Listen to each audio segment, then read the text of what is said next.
अस्सलाम वालेकुम स्टूडेंट्स, आज हम पढ़ रहे हैं biology second year chapter number 15। First topic है आज हमारा होम्योस्टैसिस। होम्योस्टैसिस क्या होती है, इसका इंट्रोडक्शन देखते हैं।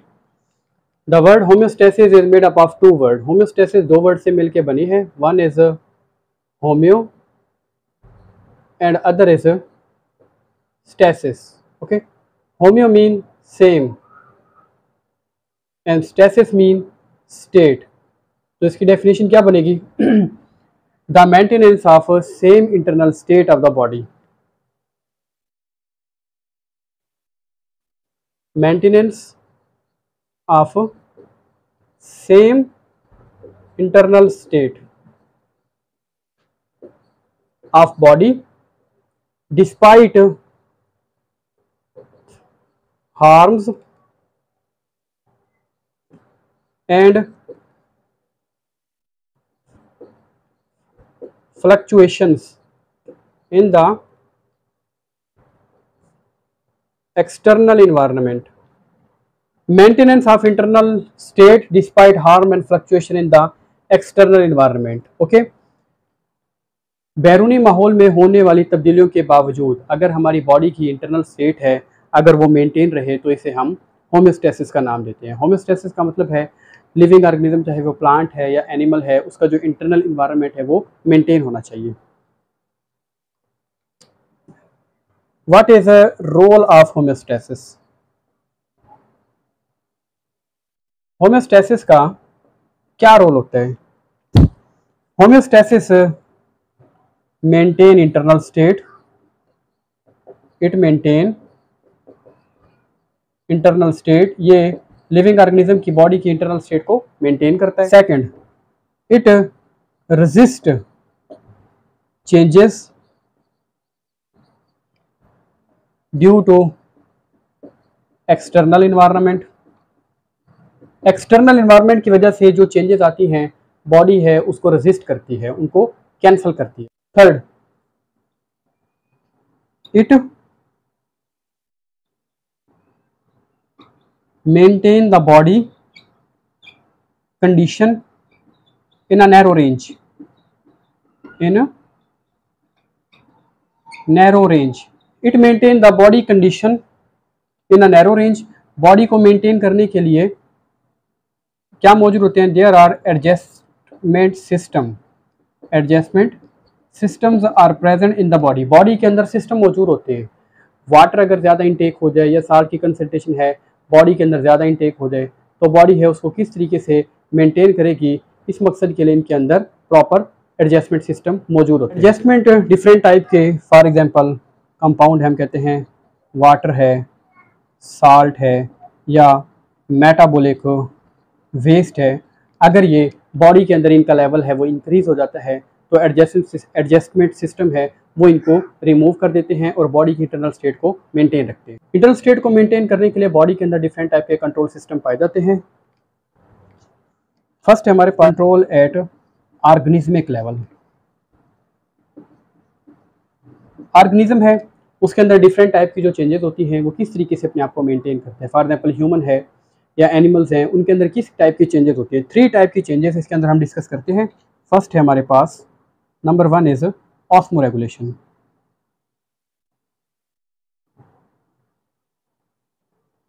ऑस्मोरेगुलेशन। सेकंड है हमारे पास थर्मोरेगुलेशन एंड थर्ड है हमारे पास एक्सक्रीशन। ये 3 टर्मिनोलॉजीज हैं, ठीक है। 3 तरह के हम कहते हैं कि भी सोल्यूट्स हैं, साल्ट हैं, कंपाउंड हैं, वो बॉडी के अंदर होते हैं और बॉडी उनको मेंटेन करती है। फर्स्ट है हमारे पास ऑस्मोरेगुलेशन। ऑस्मो का मतलब है, osmo mean water and salt. Water and salt, the maintenance of water and salt in the body despite the changes in the external environment. Okay, external environment में changes के बावजूद body के अंदर water और salt का level है अगर वो मेंटेन रहे, तो उसे हम कहते हैं this is called osmoregulation. Okay, अब वाटर और साल्ट के वाले से अगर हम बात करें, साल्ट है अगर उसका लेवल है बॉडी के अंदर इंक्रीज हो जाता है, तो कंट्रोल सिस्टम मौजूद होता है in the form of kidney. तो किडनी है वो वाटर को फिल्टर करके इसको रिमूव कर देती है बॉडी से। इसी तरह से अगर साल्ट का लेवल इंक्रीज होता है तो इसको रिमूव करने की भी अडाप्टेशन मौजूद होती है। नेक्स्ट है थर्मोरेगुलेशन। थर्मोरेगुलेशन में क्या होता है, the maintenance of internal body temperature up to optimum level. Okay, body का टेम्परेचर है उसको रेगुलेट किया जाए ऑप्टिमम रेंज पर, ठीक है, तो इसको हम कहते हैं ऑप्टिमम टेम्परेचर, और ये थर्मो रेगुलेशन होती है। ओके, एक्सटर्नल इन्वायरमेंट के अंदर चाहे टेम्परेचर है वो 40 से प्लस हो जाए या वो कोल्ड वेदर के अंदर विंटर सीजन के अंदर कम हो जाए, हमारी बॉडी कंडीशन है वो 37 पे रहती है, क्योंकि इस 37 के टेम्परेचर पे एक्चुअली क्या होता है, the enzyme work properly, enzyme works best at optimum temperature. अगर टेम्परेचर है अगर वो इंक्रीज हो जाए या डिक्रीज हो जाए तो ह्यूमन की इंजाइम है वो प्रॉपरली वर्क नहीं करेंगे। Third is excretion. एक्सक्रीशन क्या होता है, the process of removal of metabolic waste, removal of metabolic waste या रिमूवल ऑफ नाइट्रोजनस वेस्ट है, ठीक है। इनकी भी अगर हम कहते हैं कि भी बॉडी के अंदर ब्लड फ्लूइड के अंदर टिश्यू के अंदर अगर इनका लेवल है, क्वांटिटी है, अगर वो इंक्रीज हो जाता है तो इसकी वजह से भी सीरियस कॉम्प्लिकेशन हो जाती हैं और इसकी वजह से ऑर्गेनिज्म की डेथ भी हो सकती है। तो इसलिए ज़रूरी है कि ये जो कंपाउंड है इनको बॉडी से रिमूव कर दिया जाता है। ये हमने देखा है control at organismic level. Second type है हमारे पास control at cell level. Okay, next is control at cell level. Cell level पर भी ऑर्गेनिज्म के अंदर एक कंट्रोल सिस्टम मौजूद होता है, क्योंकि लिविंग ऑर्गेनिज्म है वो तभी सर्वाइव करता है अगर सेल्स हैं वो प्रॉपरली वर्क करेंगे। कंट्रोल सिस्टम है जो सेल का, ठीक है, उसका भी क्या फंक्शन होता है, it also the cell also maintains water and salt level, ठीक है। सेल के अंदर भी वाटर और साल्ट के लेवल को एक प्रॉपर लेवल तक मेंटेन किया जाता है, क्योंकि अगर सेल के अंदर वाटर का लेवल ज़्यादा हो जाए या साल्ट का लेवल ज़्यादा हो जाए तो डिफरेंट टाइप के सिस्टम हैं वो एक्टिवेट हो जाते हैं इनकी रिमूवल के लिए। कौन कौन से प्रोसेस होते हैं, फॉर एग्जांपल वाटर है, ठीक है, इसकी रिमूवल के लिए या इनटेक के लिए ऑस्मोसिस का प्रोसेस होता है। साल्ट के हवाले से एक्टिव ट्रांसपोर्ट का मैकेनिज्म स्टार्ट हो जाता है। ओके, इसी तरह बाकी जो मालिक्यूल हैं उनके लिए डिफ्यूजन का प्रोसेस है वो होता है। फॉर एग्जांपल एक सेल है, ये सेल का न्यूक्लियस है और यहाँ पे हम कह दें भी सेल का क्या है, साइटोप्लाज्म। ओके, एक्चुअली जो सेल की जो मेम्ब्रेन है जिसको हम नाम देते हैं सेल मेम्ब्रेन, जो मैकेनिज्म है, ठीक है ना, सेल की मेंटेनेंस का, वो सेल मेम्ब्रेन के जरिए होता है, ठीक है। सेल जो कंट्रोल है एट सेल लेवल पे वो सेल मेम्ब्रेन कंट्रोल करती है। सेल मेम्ब्रेन का फंक्शन क्या होता है, it helps as a semi permeable membrane, कुछ चीज़ों को अपने अंदर से पास होने देती है, while act as a fence for other molecule, बाकियों को ये रोक लेती है।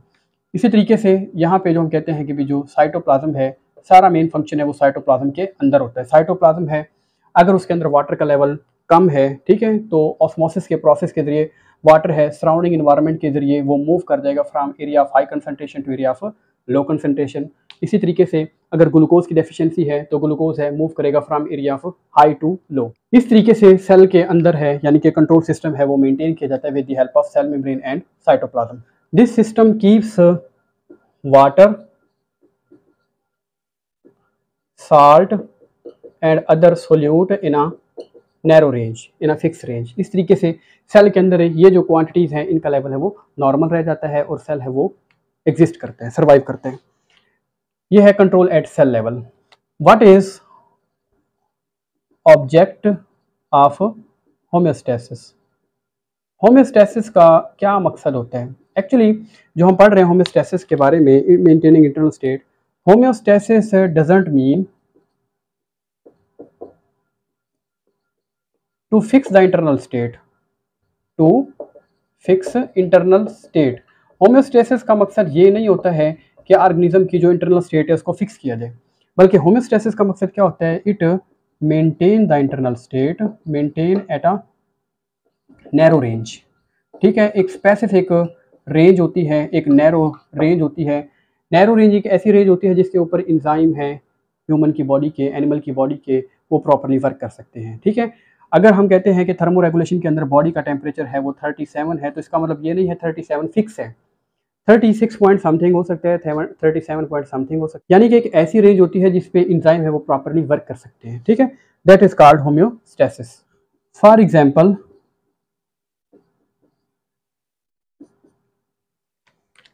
if there is abundant supply of water, if there is abundant availability of water, ठीक है, अगर वाटर है वो ज़्यादा अवेलेबल है, ज़्यादा एनिमल है वो इनटेक कर रहे हैं, ये वाटर है ब्लड के अंदर इंटर हो जाता है, ठीक है, किडनी है उसको फिल्टर करती है, ब्लड में इंटर होता है। तो अगर ज़्यादा वाटर इनटेक करेंगे, ठीक है ना, एक्सेस सप्लाई ऑफ वाटर हो गई, तो इस कंडीशन में क्या होता है, then kidney filter more water, then in this condition kidney filters more water, kidney है ज़्यादा वाटर को फिल्टर करेगी, as result dilute urine is produced, okay, and dilute urine is produced. So excess water को kidney ने ज़्यादा filter करके body से उसका लेवल है वो कम कर दिया, डाइल्यूट यूराइन प्रोड्यूस करके, okay, dilute urine is produce. दूसरी कंडीशन क्या हो सकती है, when there is less supply of water, less supply या आप कह लें शॉर्ट सप्लाई ऑफ वाटर है, वाटर की शॉर्टेज है अगर बॉडी को, तो उस कंडीशन में क्या होता है, then in this condition kidney filter less water, then kidney filters less water, kidney है वो लेस वाटर को फिल्टर करेगी, as result concentrated urine is produce. इस कंडीशन में जो किडनी है वो कंसनट्रेटेड यूरिन है वो प्रोड्यूस करती है। तो ये सारा का सारा जो फंक्शन है किडनी का, ये नेफ्रॉन के जरिए होता है, ठीक है, जो किडनी वर्क करती है वो नेफ्रॉन के जरिए वर्क करती है, नेफ्रॉन है किडनी के, वो वर्क करते हैं और वो वाटर को फिल्टर कर लेते हैं, एब्जॉर्ब कर लेते हैं, ओके। इस तरीके से चाहे एबंडेंट सप्लाई ऑफ वाटर हो या शॉर्ट सप्लाई ऑफ वाटर हो, किडनी है, ठीक है, वो फिल्टर करेगी और जो टिश्यू फ्लूइड हैं, ब्लड हैं एनिमल्स की बॉडी के, ह्यूमन बॉडी के, उसको इंटरनल स्टेट को उसने मेंटेन कर लेना है, ठीक है। तो होम्योस्टैटिक चाहे जैसी भी कंडीशन हो, वो चाहे शॉर्टेज हो या एक्सेस सप्लाई ऑफ वाटर हो या कोई भी मिनरल्स हो, ठीक है, तो एक नेचुरल सिस्टम है, कुदरती निज़ाम एक अल्लाह ताला ने बनाया है, इंटरनल स्टेट को मेंटेन किया जाता है और जो चेंजेस होती हैं उसको कैंसिल किया जाता है, रेजिस्ट किया जाता है, फ्लक्चुएशन को कम किया जाता है, ताकि बॉडी के अंदर जो वर्किंग है वो नॉर्मली चलती रहे। नेक्स्ट है हमारे पास नेचर ऑफ कंट्रोल सिस्टम, ठीक है, डिफरेंट टाइप के कंट्रोल सिस्टम होते हैं। कंट्रोल सिस्टम का फंक्शन क्या होता है, बॉडी की जो इंटरनल स्टेट है उसको ये मेंटेन करता है, ओके। तो हम देखते हैं लिविंग और नॉन लिविंग के अंदर जो डिफरेंट टाइप के कंट्रोल सिस्टम पाए जाते हैं उसको वन बाय वन अब हम थोड़ा समझने की कोशिश करते हैं। हमारे पास है, फर्स्ट है हमारे पास physical control system. Physical control system जैसा कि नाम से जाहिर है ये नॉन लिविंग यानी कि एक सिस्टम है, लाइक रेफ्रिजरेटर है, एयर कंडीशनर है, डिफरेंट टाइप के जो अप्लाइंसेज होते हैं, इंस्ट्रूमेंट्स होते हैं, उनके अंदर यानी कि ये सिस्टम है ये यूज़ होता है। Living system consist of two component, one is sensor and other is control centre, okay. Sensor का काम क्या होता है, जो डिफरेंट टाइप की स्टिमुलाइज होती है, चेंजेस होती हैं, उसको डिटेक्ट कर लेते हैं, रिसीव कर लेता है। और कंट्रोल सेंटर का काम क्या होता है, नेसेसरी एक्शन लेना, ओके। फॉर एग्जांपल अगर हम बात करते हैं in case of refrigerator, refrigerator है, ठीक है, इसके अंदर एक सेंसर लगा होता है। जब टेम्परेचर है यानी कि बिलो द टेम्परेचर है या टेम्परेचर है वो कम होना शुरू हो जाए या टेम्परेचर है वो ज़्यादा होना शुरू हो जाए, तो ये सेंसर है डिटेक्ट करके मैसेज है कंट्रोल सेंटर को भेजेगा और कंट्रोल सेंटर है उसके अकॉर्डिंग है वो इंस्ट्रक्शन पास करेगा। फॉर एग्जांपल हम बात करते हैं अगर रेफ्रिजरेटर है उसका टेम्परेचर कितना होता है 4 डिग्री सेंटीग्रेड, ओके। अगर टेम्परेचर है 4 से कम होना शुरू हो जाए, बिलो 4, ठीक है, कम 4 से भी कम होना शुरू हो जाए, तो इस कंडीशन पे रेफ्रिजरेटर है हम कहते हैं उसका एक सेट पॉइंट है वो चेंज हो चुका है, ठीक है। सेट पॉइंट फॉर एग्जांपल 4 था, अगर वो उससे कम होना शुरू हो गया तो रेफ्रिजरेटर है अब उसको यानी कि उससे लो टेम्परेचर की सिग्नल को रिसीव कर लेगा सेंसर, और सेंसर है ये मैसेज किसको पास कर देगा, कंट्रोल सेंटर को। कंट्रोल सेंटर है उसको क्या कर देगा, स्विच ऑफ कर देगा, क्योंकि ऑलरेडी जो कूलिंग है वो बहुत ज़्यादा हो चुकी है, कूलिंग इफेक्ट बढ़ चुका है, ठीक है। इस तरीके से ऑटोमेटिकली यानी कि प्रोसेस को खुद ही कंट्रोल कर लिया गया है। सेकंड अगर हम बात करें रेफ्रिजरेटर है, रेफ्रिजरेटर के अंदर हम कहते हैं फॉर एग्जाम्पल टेम्परेचर है 26 का और बाहर सराउंडिंग के अंदर टेम्परेचर है 40 डिग्री सेंटीग्रेड का, तो रेफ्रिजरेटर है, ठीक है, उसके अंदर सेंसर तो एयर कंडीशनर है उसके अंदर लगा होता है सेंसर। अब ये सेंसर है इस टेम्परेचर को सेंस कर लेगा। अगर टेम्परेचर है 26 से भी कम होना शुरू हो जाए यानी कि कूलिंग रूम के अंदर बहुत ज़्यादा बढ़ चुकी है, तो उसका रिजल्ट क्या निकलेगा, ये सेंसर है मैसेज देगा कंट्रोल सेंटर को, कंट्रोल सेंटर है एयर कंडीशनर को टेम्परेरी स्विच ऑफ कर देगा, यानी कि वो इलेक्ट्रिसिटी कंज्यूम नहीं करेगा, उसके अंदर बिजली है वो यानी कि इस्तेमाल नहीं होगी। तो यानी कि न्यू जो डिवाइसेज हैं उसके अंदर इस तरह की टेक्नोलॉजी यूज़ की जा रही है। तो ये है फिजिकल कंट्रोल सिस्टम। रेफ्रिजरेटर की एग्जांपल दी, रेफ्रिजरेटर में सेंसर लगा होता है, मैसेज है कंट्रोल सेंटर को देगा, ठीक है, जिसकी वजह से या तो वो सिस्टम को एक्टिवेट कर देगा, स्विच ऑन कर देगा या स्विच ऑफ कर देगा। सेकंड है लिविंग कंट्रोल सिस्टम, ठीक है। लिविंग कंट्रोल सिस्टम है जो एनिमल्स के अंदर होता है, प्लांट्स के अंदर होता है। ये लिविंग कंट्रोल सिस्टम है, ये भी 3 मेन कंपोनेंट पे यानी कि ये कंसिस्ट है। नंबर 1 है हमारे पास रिसेप्टर, सेकंड है कंट्रोल सेंटर और थर्ड है हमारे पास इफेक्टर। रिसेप्टर सेल का जैसा कि नाम से ज़ाहिर है, receptor cell receive the stimuli, ये स्टिमुलाइज को रिसीव करेंगे, चेंजेस को रिसीव करने के बाद किसको सेंड कर देंगे, कंट्रोल सेंटर को, और कंट्रोल सेंटर है उनको रिसीव करने के बाद उसको इफेक्टर को सेंड कर देगा। ओके, एग्जाम्पल लेते हैं। फॉर एग्जाम्पल अगर हम कहते हैं टेम्परेचर बहुत ज़्यादा है, जैसा कि आजकल, ठीक है, मैं आपको पढ़ा रहा हूँ तो टेम्परेचर बहुत ज़्यादा है जिसकी वजह से मुझे पसीना आ रहा है, स्वेट फॉर्मेशन हो रही है। अब एक्चुअली क्या हो रहा है, बॉडी का जो इंटरनल टेम्परेचर है वो है 37 सेट पॉइंट, जिसके ऊपर वर्क करना है। जब टेम्परेचर बहुत ज़्यादा बढ़ना शुरू हो जाएगा, एक्सटर्नल टेम्परेचर ज़्यादा हो जाएगा, तो हमारी जो स्किन है उसके ऊपर जो पोर्स हैं, ठीक है, जो बेस हेयर होते हैं, ठीक है ना, तो ये हेयर बेस हैं, ठीक है ना, ये क्या कर लेंगे, स्किन के अंदर जो रिसेप्टर सेल है ये क्या करेंगे, उस टेम्परेचर की स्टिमुलाई को रिसीव कर लेंगे। वार्म टेम्परेचर को जैसे ही रिसीव करेंगे, रिसीव करने के बाद, ठीक है, रिसेप्टर रिसीव करने के बाद उसको सेंड कर देंगे कंट्रोल सेंटर को। कंट्रोल सेंटर नॉर्मली हमारी बॉडी के अंदर जो हमारी बॉडी को टेम्परेचर को मोस्टली जो कंट्रोल करता है मेनली, ठीक है, वो कौन है, actually this is hypothalamus. Hypothalamus इस टेम्परेचर को डिटेक्ट करेगा कि अगर वो सेट पॉइंट से कम है या ज़्यादा है तो उसके लिए वो नेसेसरी एक्शन स्टार्ट कर देगा। फॉर एग्जांपल आजकल टेम्परेचर है 37 से ज़्यादा है, तो उसकी वजह से हाइपोथैलेमस क्या करेगा, ये मैसेज है इफेक्टर के सेल को, इफेक्टर्स को सेंड कर देगा। इफेक्टर क्या होते हैं, effector are muscle and gland, ठीक है, लेकिन यहाँ पे जो ग्लैंड्स हैं वो एक्टिवेट हो जाएंगे, और ग्लैंड है वो स्वेट ग्लैंड, वो जैसे एक्टिवेट होगा तो इस कंडीशन में स्वेट प्रोड्यूस होना शुरू हो जाएगा, ठीक है। जैसे ही स्वेट प्रोड्यूस होगा, पसीना आएगा, इसकी वजह से बॉडी का जो टेम्परेचर है वो थोड़ा सा कम हो जाएगा। ओके, बॉडी का टेम्परेचर कम होगा, ये ऐसा टेम्परेचर होता है जिस पे इंजाइम के, बॉडी के इंजाइम है वो नॉर्मली वर्क करना शुरू कर देते हैं। लेकिन अगर एक पर्सन है कंसिस्टेंटली उसको हाई टेम्परेचर मिलता रहेगा, ठीक है, तो उसकी वजह से जो इंजाइम है उसकी बॉडी के वो क्या हो जाएंगे, डीनेचर हो जाएंगे, और अल्टीमेटली उसकी डेथ हो जाएगी क्योंकि उसकी बॉडी है वो नॉर्मली वर्क नहीं करेगी। तो स्टूडेंट्स, ये जो सारा का सारा जो सिस्टम है जो हमने बात की है, एक्चुअली ये फीडबैक मैकेनिज्म है, यानी कि एक सिस्टम है अपने रिएक्टेंट प्रोडक्ट के जरिए अपने आप को ऑटोमेटिकली कंट्रोल कर रहा है, ठीक है। अ controlling system in which a reaction is itself controlled by the product of reaction, ठीक है। एक ऐसा सिस्टम जिसमें हम कहते हैं रिएक्शन इज कंट्रोल्ड, रिएक्शन है अपने ही प्रोडक्ट की मदद से कंट्रोल हो जाए, उसे हम कहते हैं फीडबैक मैकेनिज्म। जैसा कि मैंने एग्जांपल दिया आपको कि स्किन है, रिसेप्टर सेल मौजूद हैं, ये रिसीव करके हाइपोथैलेमस ब्रेन को सेंड करेंगे, ब्रेन से मैसेज है मसल और ग्लैंड इफेक्टर को जाएगा, इफेक्टर हैं वो स्किन के अंदर मौजूद स्वेट ग्लैंड को दोबारा एक्टिवेट कर देंगे। तो इस तरह से साइकिल चल रहा है, ठीक है, ऑटोमेटिकली अपने ही यानी कि प्रोडक्ट के जरिए जो स्किन है, ठीक है, वो क्या कर रही है, टेम्परेचर को मेंटेन कर रही है, थर्मो रेगुलेशन हो रही है। अगर इन केस के अगर टेम्परेचर कम हो, फॉर एग्जाम्पल टेम्परेचर है जैसा कि विंटर सीजन के अंदर होता है, टेम्परेचर है अगर 16 पे आ जाए, 17 पे, उस कंडीशन में क्या होगा, स्किन है, ठीक है, स्किन के ऊपर रिसेप्टर सेल है वो उसको रिसीव करेंगे, रिसीव करके वो मैसेज देंगे हाइपोथैलेमस को, हाइपोथैलेमस मैसेज देगा मसल्स को, हाइपोथैलेमस मैसेज देगा ग्लैंड को। इस कंडीशन में एक्चुअली जो ग्लैंड है उनको मैसेज मिलता है वो होता है थायराइड ग्लैंड, ठीक है। इस कंडीशन में जो थायराइड ग्लैंड है, जैसे ही जो नेक के अंदर मौजूद होता है, जैसे ही थायराइड ग्लैंड को मैसेज मिलेगा तो थायराइड ग्लैंड है थायरॉक्सिन पैदा करेगा, ओके।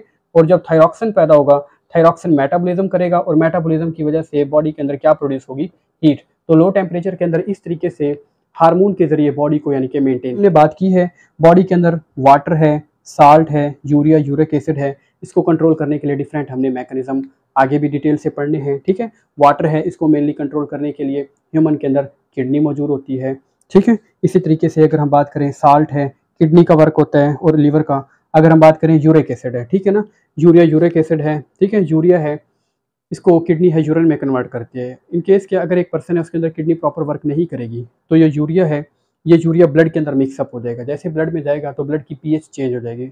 जब ब्लड की पीएच चेंज होती है तो वहाँ पे जो इंजाइम है वो प्रॉपरली वर्क नहीं करेंगे और अल्टीमेटली डेथ हो जाती है, ठीक है। तो ये सारी आ जाती है कंट्रोलिंग सिस्टम के हवाले से। लिविंग ऑर्गेनिज्म है उसके अंदर एक प्रॉपर सिस्टम होता है, ठीक है, ये उसके अंदर एक एवोल्यूशनरी प्रोसेस है कि उसने जो डिफरेंट टाइप के एक्सटर्नल चेंजेस होती हैं उनको अडॉप्ट करना होता है, ठीक है, और अडॉप्ट करके इनको रिस्पॉन्ड करना होता है, इन स्टिमुलाइज को डिफरेंट मैकेनिज्म के जरिए अपने आप को रेगुलेट करके। इस तरीके से लिविंग ऑर्गेनिज्म है वो सर्वाइव करता है डिफरेंट टाइप के, चाहे इन्वायरमेंट हो, चाहे वो एक्सेस सप्लाई ऑफ वाटर हो, फिशेज़ है, मछली पानी में रहती है, वो भी अपने आप को अडॉप्ट कर सकती है। इंसान है, ज़मीन पे रहता है, वो अडॉप्ट कर सकता है। बर्ड्स हैं, जिनको वाटर का लेवल यानी कि सप्लाई कम मिलती है, वो भी अपने आप को अडॉप्ट कर सकते हैं। ओके, ये था हमारा आज का लेक्चर।